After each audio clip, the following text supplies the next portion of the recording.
আমরা সেদিন বেরিয়েছিলাম শহরের কোলাহল ছেড়ে একটু দূরে, একটা নির্জন জলাভূমির খুঁজে। উদ্দেশ্য একটাই, প্রকৃতির কোনো অদ্ভুত নীরব বিস্ময়কে ক্যামেরায় ধরে রাখা। ধুলোবালি, দীর্ঘ রাস্তা আর ক্লান্তি পেরিয়ে যখন বিলের ধারে পৌঁছলাম, ঠিক তখনই চোখে পড়ল তাকে। আমাদের পরিচিত জল পিপি, ইংরেজিতে যার নাম ব্রোঞ্জ উইংড জাকানা।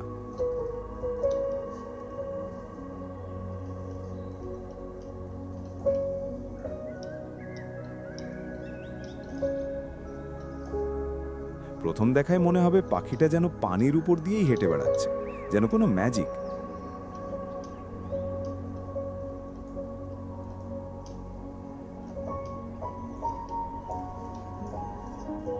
কিন্তু রহস্যটা লুকিয়ে আছে তার পায়ের আঙুলে।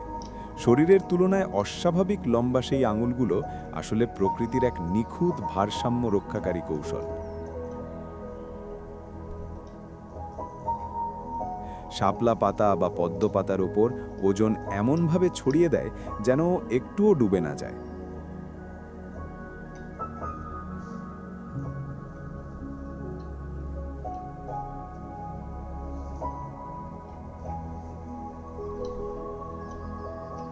শাপলা পাতার ওপর তার প্রতিটি পদক্ষেপ একটি নিখুঁত ব্যালেন্সিং অ্যাক্ট, এক নীরব শিল্প।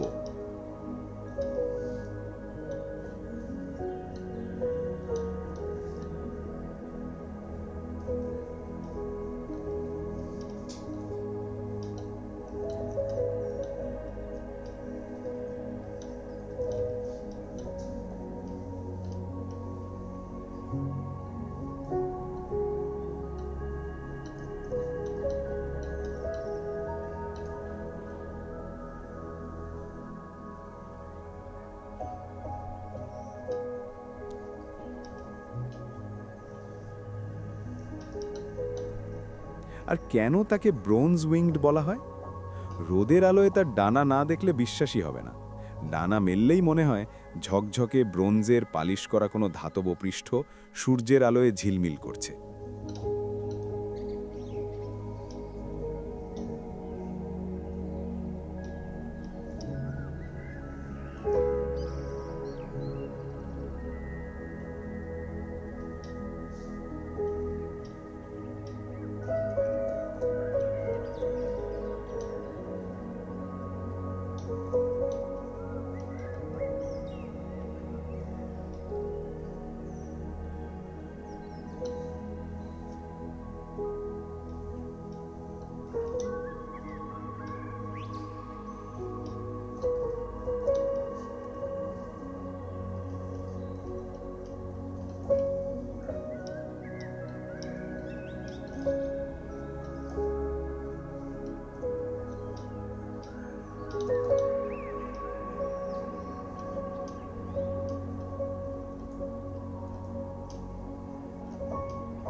বিবর্তন তাকে দিয়েছে রাজকীয় সাজ, অথচ স্বভাব ভীষণ লাজুক, শান্ত, নিজের মতো থাকা এক পথচারী।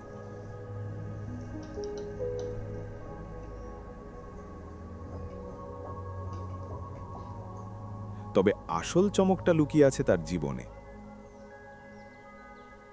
আমাদের সমাজে যা দেখি, এখানে যেন তার উল্টো ছবি। এখানে ফিমেল জাকানাই আসল বস। নিজের এলাকা রক্ষা করে সেই, আর বাসা বানানো, ডিমে তা দেওয়া, এমনকি বাচ্চাদের দেখাশোনা, সব দায়িত্ব একাই সামলায় পুরুষ পাখিটি। এক সত্যিকারের সুপার ড্যাড।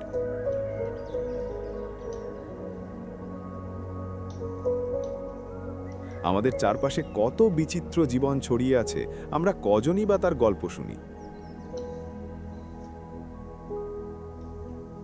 জল পিপিলেই শান্ত বিচরণ যেন মনে করিয়ে দেয়, প্রকৃতিতে টিকে থাকতে গায়ের জোর নয়, সঠিক ভারসাম্যটাই আসল শক্তি।